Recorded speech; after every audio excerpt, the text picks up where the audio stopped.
Assalamualaikum warahmatullahi wabarakatuh. We are from Group 3. Today, we will present about sharp injury. My name is IZZATI, BINTI ISMAIL, metric number 1811768, will be the first presenter of this topic. So firstly, we'll look at the definition of sharp injury.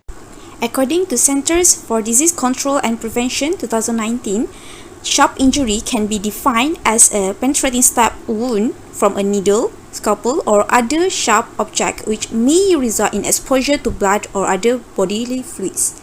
It is typically caused by using sharp equipment in a fast-paced, stressful, and potentially understaffed environment. Next, we will look at a brief history of sharp injury. The rise of sharp injury awareness began after a study by McCormick and Maki was published in 1981. The study revealed that only 8.2% of healthcare workers reported sharp injuries, and 23.7% of injuries reported were sustained during disposal of used needles. Then, 2 years after the study was published, which is in 1983, the first healthcare worker occupationally contracted HIV, which is an incident that gave a new reality of consequence to needle stick and launched a global spotlight on preventive strategies. In November 2000, the Needle Stick Safety and Prevention Act was signed into law and became effective in April 2001. This act required hospitals to make safety-engineered sharp devices available to their workers as an injury preventive strategy. According to CDC, during the first year after the law came into effect, the sharp injuries dropped significantly by as much as 1/3. This gives rise to optimistic projections for continued injury reduction. I'm SITI NURFATIHah binti ISMAIL, would like to present about epidemiology and high-risk workers to sharp injuries.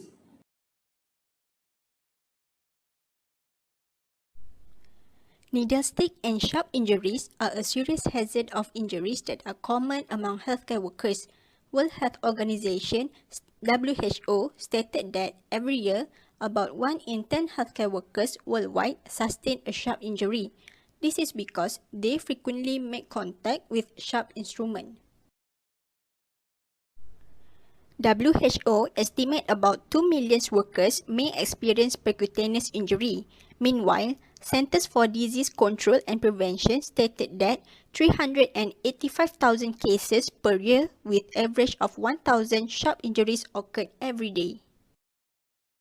According to the data from Occupational Health Unit, Ministry of Health Malaysia, needle stick injury is the major cause of injuries. In 2005, the occurrence rate is 4.0 per 1,000 healthcare workers.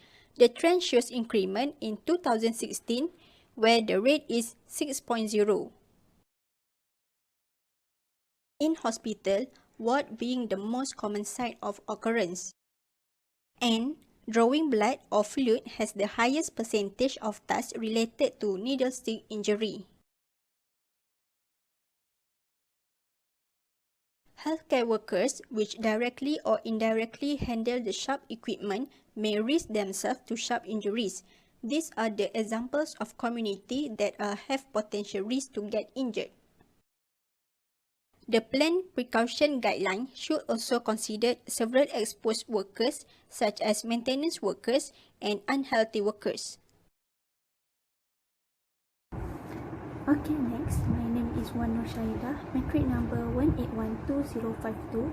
I'm going to explain how sharp injuries can occur. Sharp injuries can happen at any time during the usage, disassembly, or disposal of these items. Injuries can occur in patient rooms, surgical rooms, emergency rooms, intensive care units, and other areas of the hospital where sharp things are used. According to CDC 2019, about 51.8% sharp injuries occur during use of the items. The items here include scalpels, blades, and other sharp items. This was caused mostly by poor practice and failure to follow the safety rules while handling sharp objects. This includes passing sharps hand to hand between team members during searcher handling, collision with sharp or workers, and during insertion or removal of needles. Another example is during phlebotomy, which involves the use of hollow bore needles. Sharp injuries can occur when a phlebotomist neglects the safety guidelines that have been taught and performs incorrect techniques when collecting blood. Sharp injuries can also occur after the use of sharp objects, which is before disposal and also during the disposal. This is common among incubator workers who lack the necessary knowledge and skills of occupational safety when handling sharp equipment. For instance, recapping needles after use, overfilling a sharp disposal container, discarding needles in the incorrect container, sharp item left on the floor, and others drug-related.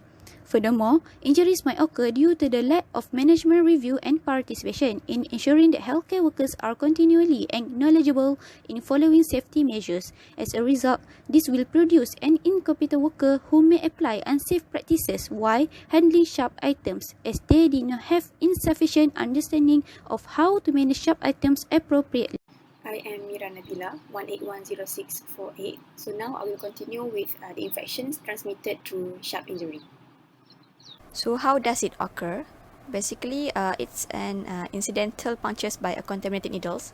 It can inject hazardous fluids into the body through the skin. So as we know, sharp has the ability to create a cut in the skin, which then it will allow contact between bloods or fluids. So there will be a risk of infections after exposure to the infected blood by blood-borne pathogens. In fact, healthcare workers such as laboratorians and physicians, they are in high exposure to infectious disease. And according to WHO, the evaluated proportions of healthcare workers that are vulnerable to the infections were 0.5% for HIV, 2.6% for HBV, and 5.95% for HCV. Next, how should we dispose sharp properly to avoid infections transmitted to the sharp injury?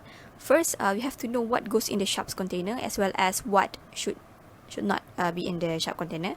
So here is the examples of what goes in, and here the one who should not be in the sharp container. Okay, next, of course, we have to recognize or know how the sharp container. So basically, sharp container that are usually available in healthcare is made of polypropylene material, which has been designed with safety features for safely disposing all the sharp devices. So the container should have a clear and correct labels with a biohazard symbol, and then the container usually appear in a red or yellow in color. And then the locations of the container should be readily available near the workstations during the procedure. So here is the different types of biohazards or sharp container. First is a yellow bin, which to dispose a sharps contaminated with a residual of medicinal product such as a vaccine. And then a yellow bin with orange lid, which to dispose a sharps that are not contaminated with any medicine. And then a yellow bin with a purple lid to dispose a sharp contaminated with cytotoxic medicinal products. And lastly, a blue bin with a blue lid to dispose all waste medicine and primary packaging. The first thing we have to do if you want to dispose sharps is we have to visual check by making sure that the container is not overfilled or damaged. Second, check if the container is large enough to fit the current sharp. And then never pack, tamp or shake sharp containers to fit additional items. Next, put sharp in the container immediately after use. Do not recap the needles and always keep hands behind sharp tip. Lastly, disposal of sharp container. Okay, so all sharp container must be permanently closed and disposed when they are 2/3 or 3/4 full. And then we have to close the sharp container as instructed in the label, and then bring to the sharp disposal program. Here is some of the types of sharp disposal program, which is special waste pickup service, hazardous waste collection site, shrink exchange program or SEP, and so on. Assalamualaikum warahmatullahi wabarakatuh. My name is SYAZANI binti DAZIZI. My matric number is 1816478, and I will proceed with surveillance program, Islamization and conclusion. But I will start first with the surveillance program. Sharp injury is one of the errors that may happen among healthcare employees that commonly arise from the needle stick used in work process. Sharp injury surveillance program has been created and any related cases shall refer and follow as stated. According to the Sharp Injury Surveillance Manual published by Occupational Health Unit, Disease Control Division from Ministry of Health, these are the process flow in hospital or dental clinic that should be informed and followed by workers or personnel regarding the sharp injury incidents in healthcare setting. So the first step is that the personnel involved in the incident should inform the incidents to the location supervisor. The location supervisor need to refer the personnel to doctor in medical department for assessment. At the same time, the location supervisor should fill in two forms, which are the incident reporting form and WEHU A1 and A2 form. The incident reporting form need to be submitted by the location supervisor to the quality unit in hospital. And then the location supervisor need to submit the WEHU A1 and A2 to Occupational Safety and Health Committee Secretary. Next, the completed form need to be submitted to State Occupational Health Unit within 1 week from date of notification. Then a copy of the forms will be submitted to the Infection Control Team or Occupational Health. The Infection Control Team will fill in the OHU or SIS2A and SIS2B form, then submit it to State Occupational Health Unit.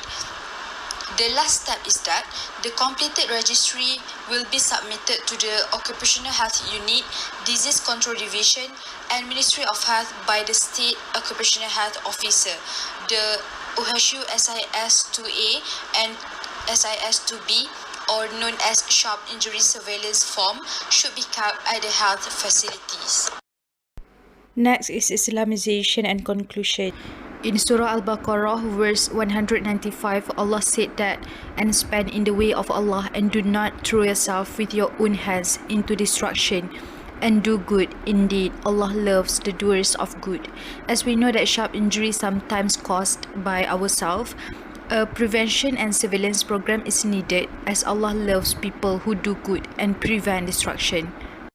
That's all from us. Thank you.